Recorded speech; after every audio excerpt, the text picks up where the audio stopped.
Hello students, मैं आपका स्वागत करता हूं आपके YouTube channel Aryan educational foundation के इस यूट्यूब चैनल पर, जिस पर हम अध्ययन करेंगे कक्षा 7 गणित के एनसीईआरटी और यूपी बोर्ड कंबाइंड, और जिसमें हम आपको गणित के शुरू से लेकर अंत तक थ्योरी और वीडियो कराएंगे, जिसकी प्लेलिस्ट आपके लिए तैयार कर दी जाएगी। तो आइए शुरू करते हैं पाठ्यक्रम का पहला वीडियो।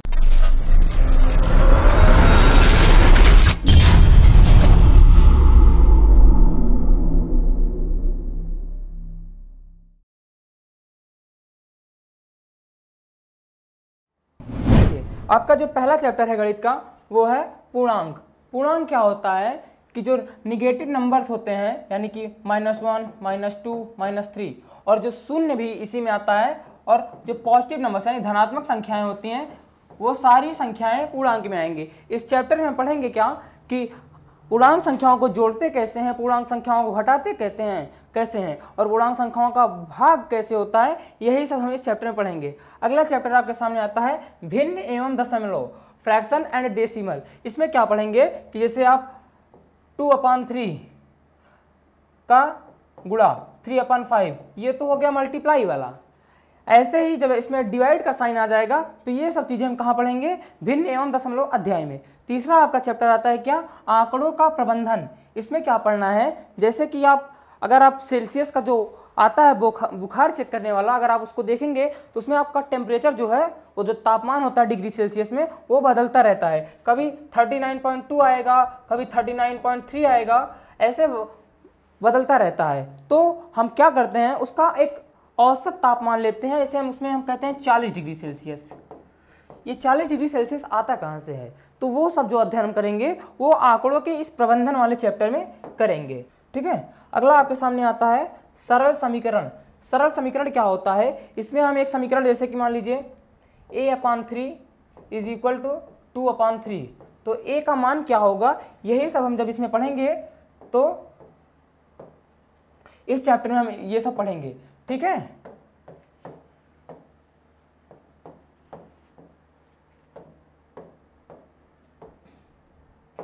अगला आपके चैप्टर सामने आता है रेखाएं एवं कोण। इसमें हम लोग को क्या पढ़ना है, जैसे ये है, इसका शेप क्या है, ये चतुर्भुजाकार है।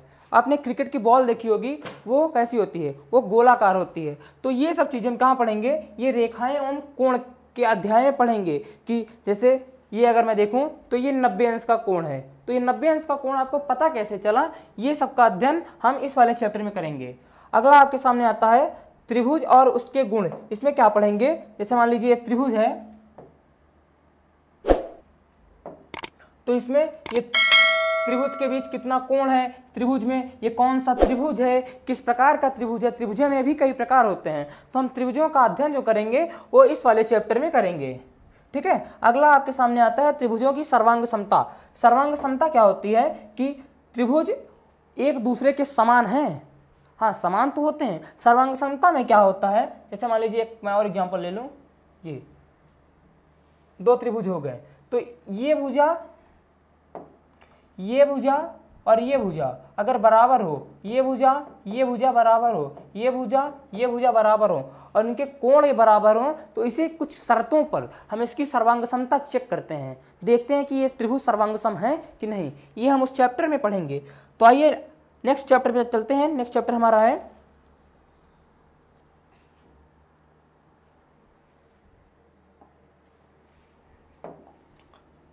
राशियों की तुलना। इसमें क्या होता है, जैसे हम बैंक में लोन लेते हैं, तो हम जब लोन यानी कि जब हम कर्ज लेते हैं बैंक से या साहूकार से, तो हम कर्ज के बाद कुछ उसमें अधिक राशि देते हैं। जैसे कर्ज आपने 5,000 रुपये लिया, तो 5,000 से कुछ अधिक, जैसे कि ये बुक है, इस पर रेट लिखा है, इसका जो दाम है 150 रुपये है, तो हम जब बुक खरीदते हैं सेलर से, तो वो हमें इसमें कुछ घटा के, यानी कुछ कैलकुलेटर में कुछ करता है, तो ये 130 रुपये या 120 रुपये की पड़ जाती है। तो क्या करता है, कैसे करता है, उसका अध्ययन हम इस चैप्टर में करेंगे। अगला आपके सामने आता है राशियों की तुलना, परिमेय संख्या। परिमेय संख्या में हम क्या पढ़ेंगे, परिमेय संख्या जैसे क्या होती हैं परिमेय संख्याएं। परिमेय संख्याएं P/Q के रूप में लिखी गई वो संख्याएं होती हैं, इसमें जो Q है यानी जो हर है वो 0 के बराबर नहीं होना चाहिए, और P और Q में कुछ कॉमन नहीं होना चाहिए। कॉमन का मतलब होता है कि उसका जो एक गुणनखंड है वो समान नहीं होना चाहिए। जैसे 6 को अगर देखें तो इसको हम 2 गुणे 3 के रूप में लिख सकते हैं। तो 2 और 3 इसका एक गुणनखंड हुआ, तो इसमें कोई भी गुणनखंड समान नहीं होना चाहिए, वो परिमेय संख्या कहलाती है। खैर, इसका अध्ययन जब हम करेंगे तो उसके बारे में हम अच्छे से आपको बताएंगे। अगला चैप्टर आपके सामने आता है प्रायोगिक ज्यामिति। इसमें क्या होगा, प्रायोगिक ज्यामिति में हम पढ़ेंगे कि रेखाएं क्या होती हैं। आपने ग्राफ पेपर देखा होगा, ग्राफ पेपर पे ऐसे ऐसे ऐसे करके बहुत सारी लाइन खींची होती हैं, रेखाएं खींची होती हैं। तो उस रेखाओं में हम कैसे संख्याओं को दिखाते हैं उसका अध्ययन हम इस चैप्टर में करेंगे। अगला आपके सामने आता है परिमाप एवं क्षेत्रफल। इसमें क्या होता है, जैसे मान लीजिए मैं एक त्रिभुज ले लूं ऐसे ही, तो ये जो इसका पार्ट है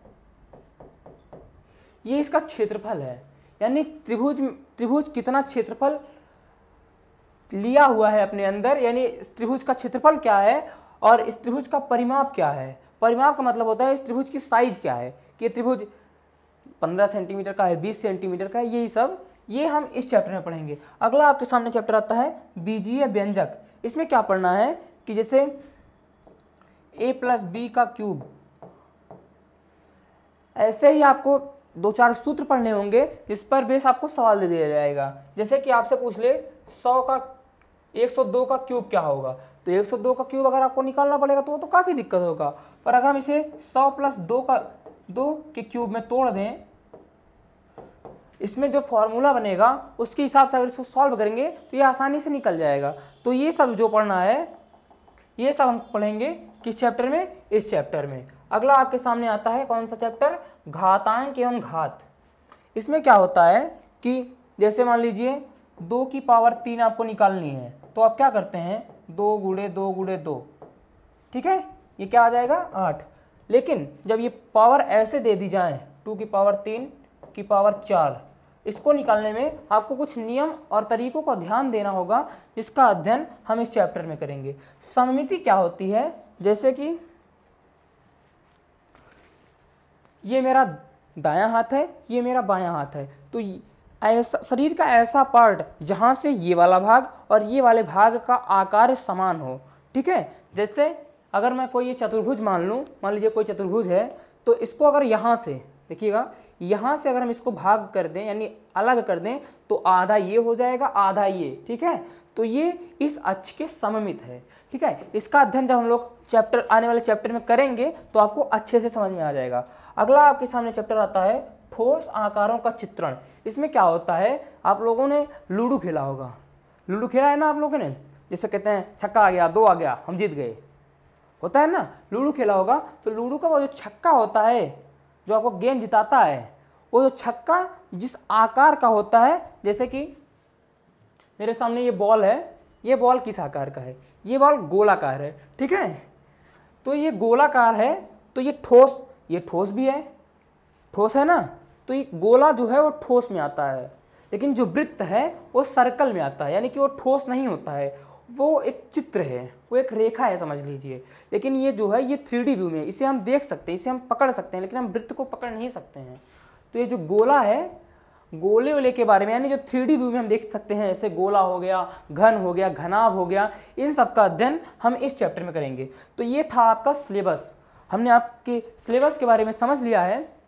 आने वाले चैप्टर्स में, आने वाले समय में हम इन चैप्टर्स का अध्ययन करेंगे और इन चैप्टर्स के बारे में अच्छे से प्रैक्टिस करेंगे। तो इन वीडियोस को देखने के लिए इस चैनल को सब्सक्राइब कर लीजिएगा और कमेंट्स में ज़रूर बताइएगा कि आपको अगर किसी चीज़ में, किसी भी पाठ्यक्रम को समझने में कोई डाउट्स हुई हो तो हम उस स्पेशल चैप्टर के बारे में, उसमें क्या है, कैसे हैं, कौन से बिंदु हमको पढ़ने हैं, उसके बारे में आपसे चर्चा कर देंगे। अगर आप इस चैनल पर नए हैं तो इस चैनल को सब्सक्राइब कर लीजिएगा और कमेंट में ज़रूर बताइएगा कि आपको और कौन सी क्लास के सब्जेक्ट में कोई डाउट है। तो मिलते हैं नेक्स्ट वीडियो में, तब तक के लिए धन्यवाद।